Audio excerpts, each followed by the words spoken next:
Hello friends, कैसे हैं आप लोग। My self advocate Manibhushan Kumar. जैसा कि आपने थंबनेल में देखा है कि एक्सपेंडिचर टैक्स आ रहा है।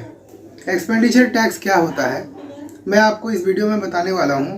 पहले आप ये समझिए कि हम लोग अभी तक इनकम टैक्स पे करते थे।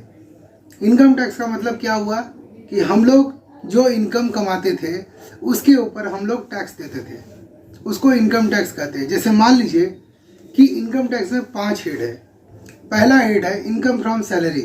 अगर आप वेतन से पैसे कमा रहे हैं तो आपको टैक्स देना है।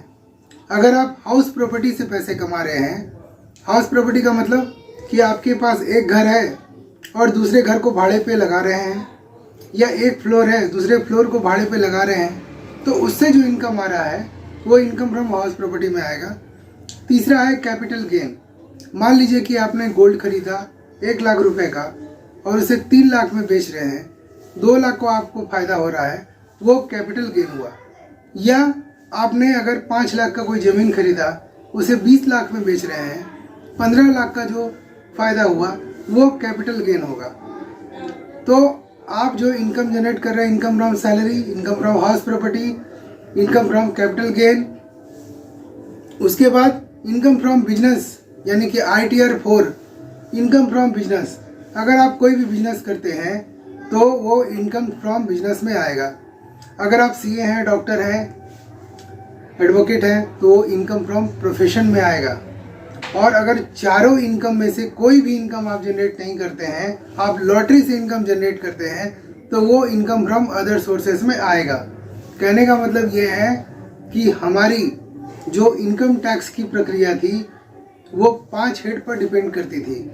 Income from salary, income from house property, income from capital gain, income from business and profession और इनकम फ्रॉम अदर सोर्सेज। लेकिन इसमें क्या होता था कि मिडिल क्लास फैमिली वाले ही ज़्यादातर परेशान रहते थे, क्योंकि एक सर्टेन इनकम के बाद, यानी कि अगर किसी का साल में 5 लाख का इनकम है तो उसको टैक्स नहीं देना है, लेकिन 5 लाख इनकम से थोड़ा सा भी अगर इनकम जनरेट होता है तो उसको टैक्स के स्लैब में वो आ जाएगा। तो इसमें जो मिडिल क्लास फैमिली है वो बहुत बुरी तरह से परेशान रहते थे। वो अपनी सेविंग नहीं कर पाते थे, टैक्स की समस्या उनको बनी रहती थी। इसलिए सरकार ने अब 1 फरवरी 2022 से जो बजट लेके आ रही है, ऐसा लग रहा है कि इनकम टैक्स को हटाकर अब एक्सपेंडिचर टैक्स लाया जाएगा। एक्सपेंडिचर टैक्स क्या है? एक्सपेंडिचर टैक्स है भैया, जितना खर्चा करोगे उतना टैक्स देना पड़ेगा। मान लीजिए आप 1 लाख खर्च करते हैं तो कोई टैक्स नहीं देना पड़ेगा।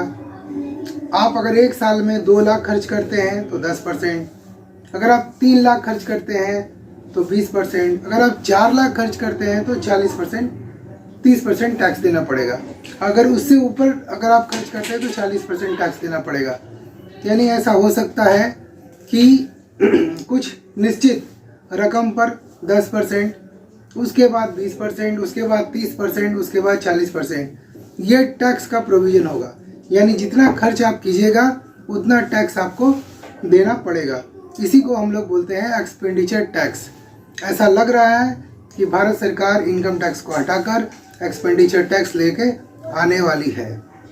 हम लोग देखते हैं कि एक्सपेंडिचर टैक्स क्यों आ रहा है। देखिए, एक्सपेंडिचर टैक्स इसलिए आ रहा है क्योंकि बहुत सारे लोग ऐसे हैं जो ब्लैक मनी बनाते हैं, मतलब कैश लेके जाते हैं और गोल्ड लेके आते हैं, रसीद वगैरह कुछ रखते नहीं हैं। लैंड खरीद लेते हैं, उसका भी वो कम दाम में लैंड खरीद लेते हैं लेकिन पे ज़्यादा करते हैं, जिससे ब्लैक मनी जनरेट होता है। उसके बाद सिल्वर खरीद लेते हैं, उसके बाद कोई ऑर्नामेंट्स खरीद लेते हैं। ये सारा ट्रांजैक्शन वो कैश में करते हैं और ब्लैक मनी को बचाकर रखना चाहते हैं। इसीलिए सरकार ब्लैक मनी पे नकेल लगाने के लिए, लगाम कसने के लिए एक्सपेंडिचर टैक्स लेके आ रही है। तो यही था एक्सपेंडिचर टैक्स।